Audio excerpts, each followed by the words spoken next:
Que pensez-vous de la qualité du service, accueil, traitement de dossiers, etc., des douanes ou des impôts? Et pour ceci, au niveau de la douane, c'est vraiment là.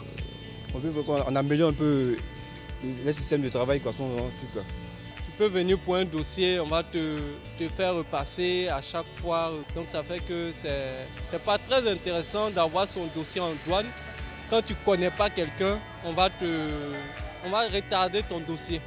Nous souhaitons que les agents de la douane soient un peu indulgents envers nos mamans, nos épouses qui font le commerce. Au niveau des impôts, nous souhaitons que l'accueil soit amélioré.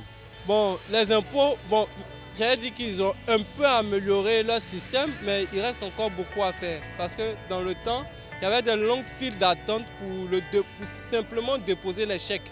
Maintenant, avec ce qu'ils ont appelé le e-impôt, où on paye les impôts en ligne, c'est aussi la même chose parce que les contribuables n'ont pas reçu de formation là-dessus. Et à chaque fois qu'il y a problème, il faut les appeler et ça crée beaucoup de désagréments. S'ils peuvent améliorer ça, ça sera bien. Au lendemain de son accession à l'indépendance, la Côte d'Ivoire s'est dotée d'une administration réputée comme l'une des plus performantes du continent, notamment de par la qualité des hommes qui l'animaient, de par son organisation rigoureuse et structurée et par la qualité des prestations rendues aux usagers. Héritage de l'école coloniale, cette administration a su s'adapter au fil des années et accompagner efficacement les décennies glorieuses du miracle ivoirien. Les périodes de crise multiforme et leur corollaire de dilution de certaines valeurs ont quelque peu ébranlé cet édifice patiemment bâti par le père de la nation, Félix Houphouët-Boigny. Elles n'ont cependant pas altéré les fondements de cette administration qui, il faut le relever, sont restés solides. Ces fondements constituent aujourd'hui le socle d'un nouveau départ depuis l'avènement de son Excellence M. Alassane Ouattara à la magistrature suprême. Le pays a retrouvé son dynamisme économique qui le place aujourd'hui au rang des pays pré-émergents. Dans ce contexte, de nouveaux défis sont à relever, ceux de bâtir une Côte d'Ivoire prospère et solidaire. Dans cette perspective, le président de la République a appelé à un renouvellement générationnel et à l'émergence de l'Ivoirien nouveau dans tous les secteurs de la vie de la nation.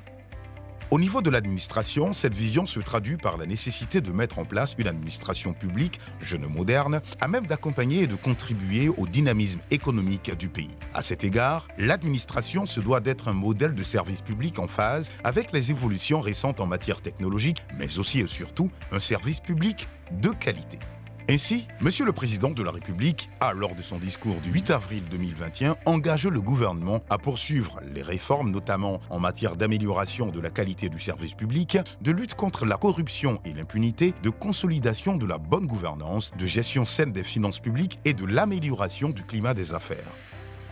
À cet égard, le ministre du Budget et du portefeuille de l'État, M. Moussa Sanogo, inscrit résolument les actions au sein de son cabinet et des directions générales dans cette vision du président de la République et nourrit l'ambition légitime de faire des directions générales de véritables administrations orientées clients.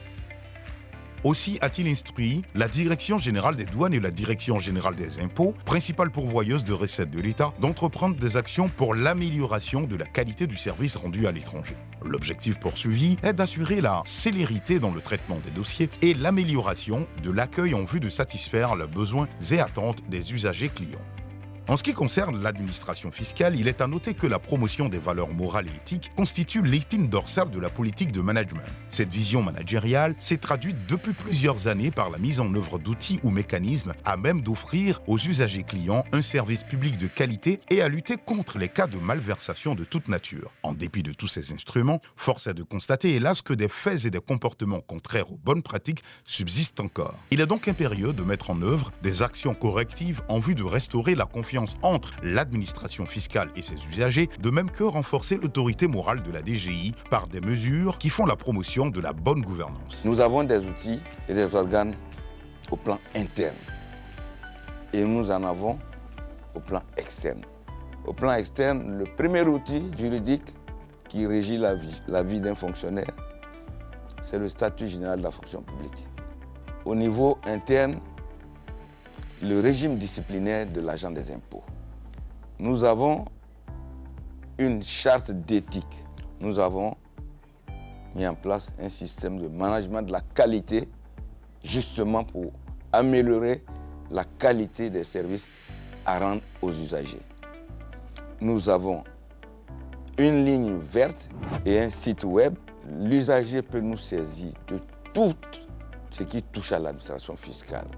Nous allons renforcer la sensibilisation à l'endroit de nos agents afin que justement le client qui est roi puisse être satisfait de la qualité du service qui va lui être rendu. Elle va se poursuivre aussi à l'endroit de nos usagers clients à qui nous demandons aussi de faire un peu la police en portant à notre connaissance les agissements indélicats de nos collaborateurs.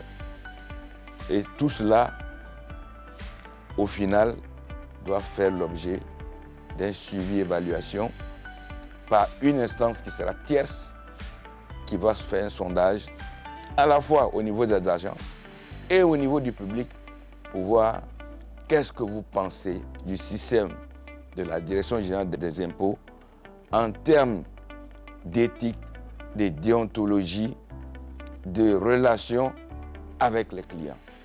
Avec la nouvelle donne, l'amélioration de la qualité du service rendu aux usagers clients prendra véritablement de l'étoffe et réduira considérablement les cas de fraude. Ce qui permettra particulièrement de promouvoir et de renforcer les valeurs morales qui soutiennent la vision stratégique à la Direction générale des impôts d'établir et de consolider la relation de confiance entre l'administration fiscale et ses usagers clients et renforcer l'autorité morale de la DGI par la gouvernance améliorée fondée sur les bonnes pratiques. En termes plus clairs, au regard de la rémanescence des faits et comportements non éthiques, en dépit du dispositif éthique dissuasif existant, il convient d'identifier et de mettre en œuvre des actions correctives assorties d'une ligne de sanctions à l'encontre des contrevenants en vue de restaurer la confiance entre l'administration fiscale et ses usagers par des mesures qui font la promotion de la bonne gouvernance.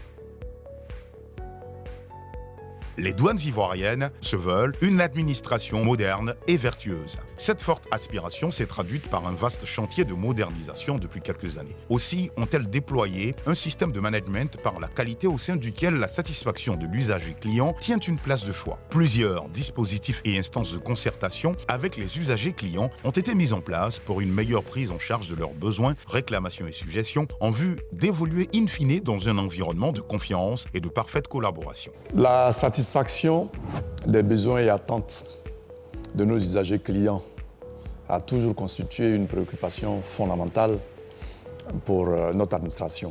Notre engagement à porter des valeurs fortes, à faire de notre administration une administration moderne et vertueuse, nous a amenés à instituer des instances et voies de recours.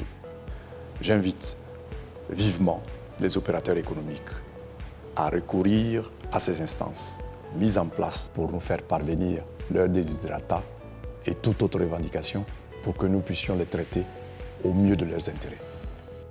Toutefois, à la pratique, certains incidents peuvent subvenir, voire ternir l'image des douanes ivoiriennes construites sur une longue période. D'où la nécessité de rester attentif aux interactions entre les usagers et les agents. C'est à juste titre que la Direction générale des douanes s'est engagée par des actions visant à renforcer les capacités des agents des douanes en matière de gestion et de relations clients et à préserver l'image de marque de l'institution auprès des partenaires. Le ministre du Budget et du Portefeuille de l'État, M. Moussa Sanogo, s'engage à accompagner les directions générales des douanes et des impôts dans cette dynamique nouvelle d'amélioration de services rendus à l'usager.